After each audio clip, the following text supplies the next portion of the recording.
हमेशा से विवादों में रहा इजराइल और फिलिस्तीनी का मुद्दा एक बार फिर से गर्मा गया है। इजराइल में यहूदियों की आबादी काफ़ी ज़्यादा है। आज दुनिया के नक्शे में इजराइल एक यहूदी देश माना जाता है, मगर एक वक्त था जब यहूदी दुनिया में सबसे ज़्यादा प्रताड़ित समुदायों में से एक था। हिटलर ने भी यहूदियों पर काफ़ी जुल्म ढाए थे।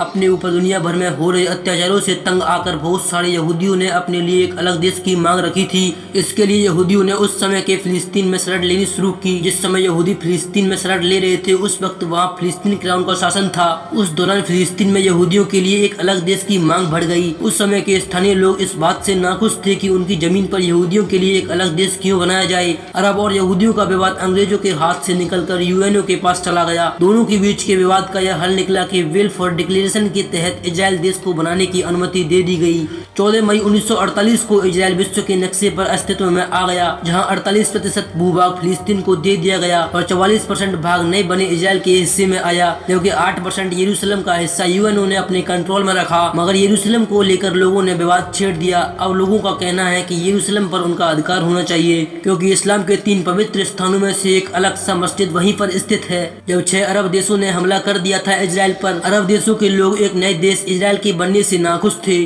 उनका मानना था कि ये ब्रिटिश लोगों का अपने उपनिवेशवाद को जारी रखने का तरीका है। इसके बाद 6 देशों ने मिलकर इजराइल के खिलाफ जंग छेड़ दी। इस जंग को प्रथम इजराइल अरब युद्ध 1948 का नाम दिया गया। ये जंग अपने आप में ही काफी ऐतिहासिक थी, क्योंकि 5 से ज्यादा बनाए गए नए देश इजराइल को खत्म करना चाहते थे। उस वक्त यहूदी जो इजराइल में रहते थे, उन्होंने देखा कि कुछ साल पहले दुनिया उनके साथ कैसे पेश आ रही थी। उनके लिए युद्ध अब अस्तित्व की लड़ाई बन चुका था। यहूदियों ने ठान लिया कि अगर ये आज अरब देशों से नहीं लड़ेंगे तो दुनिया में इनके लिए कोई जगह नहीं होगी। यहूदी लोग प्रथम इजराइल अरब युद्ध 1948 में बहुत ही बहादुरी से लड़े और उस समय पूरी दुनिया हैरान रह गई जब 6 अरब देशों को नए नए बने इजराइल ने धूल चटा दी थी। साल 1949 में जब यह युद्ध खत्म हुआ तो यूएनओ पार्टीशन प्लान के तहत जो भूभाग फिलिस्तीन के हो गए थे, उनमें से कई जगहों पर अब इसराइली ने अपना कब्जा जमा लिया था। गाजा पट्टी का भूभाग इजिप्ट के पास चला गया और वेस्ट बैंक का हिस्सा जॉर्डन के पास चला गया। इसका मतलब यह हुआ कि अब स्थानीय फिलिस्तीनियों के पास अपनी कोई जगह नहीं बची। 7 लाख फिलिस्तीनियों को अपना घर छोड़ने पर मजबूर होना पड़ा